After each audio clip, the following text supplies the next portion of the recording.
Bonjour à tous, aujourd'hui on va faire un atelier mandala et vous allez recevoir un mandala en fonction de vos envies pour votre goûter.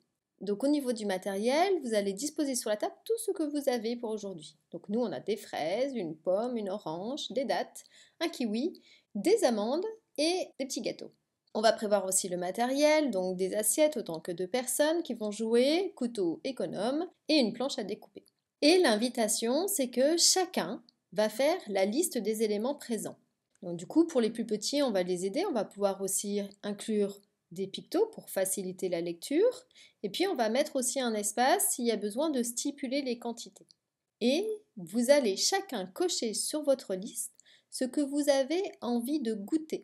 Donc pour les plus petits, on peut les aider. Donc ils peuvent cocher, du coup, par exemple, pommes, fraises, dattes, amandes. Et puis on peut préciser par des plus ou des moins. En fait, si on en a envie de beaucoup, un petit peu. Et puis pour certains éléments, préciser même le nombre dont on a envie. Et puis pour les plus grands, ils peuvent aller même plus rapidement en fonction de ce qu'ils auront vu. Eh bien, ils peuvent faire la liste de ce qu'ils aimeraient goûter et de préciser les chiffres à côté. Alors ici, il faut bien vérifier avec eux, est-ce que c'est un, pour la pomme, c'est un quartier ou c'est une pomme en entier?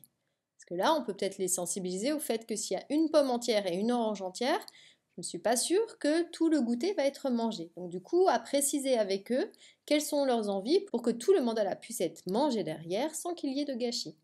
Et donc, ensuite, quand chacun établit sa liste, eh bien, vous allez échanger vos listes. Donc, si vous êtes deux, eh bien, on permute. Si on est trois, on essaye de faire que chacun ait la liste d'une autre personne. Ou alors, si vous êtes un nombre pair, faire un tirage au sort pour voir quelles sont aussi les équipes de deux. Et puis, chacun dans son coin, vous allez créer un mandala à partir de la liste que vous avez reçue.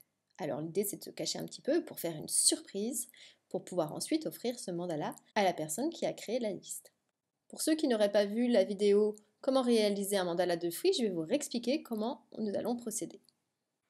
Donc une fois que vous avez récolté tous vos éléments avec votre liste, vous pouvez commencer à découper en fonction des quantités qui ont été dites.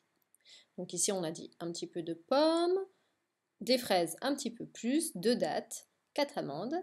Et puis lorsque vous avez préparé vos éléments dans votre assiette, vous pouvez dégager votre espace pour pouvoir réaliser le mandala sur votre assiette.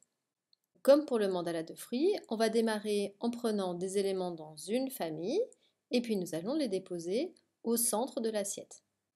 Quand c'est terminé, nous ajoutons une autre famille en tournant autour et vous continuez ce procédé jusqu'à ne plus avoir d'ingrédients dans votre assiette.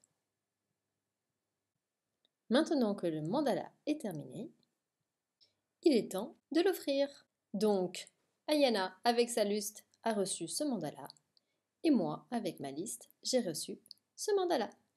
En tout cas, il est important de prendre maintenant un petit temps pour observer toutes les assiettes réalisées, de les déguster avec les yeux avant de déguster pour votre goûter. On vous souhaite un bel appétit.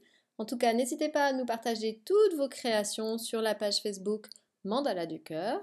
On espère que cette vidéo vous aura plu. Pensez à la liker, à la partager sur vos réseaux sociaux préférés et à vous abonner à la chaîne. On vous dit à bientôt pour un nouvel atelier.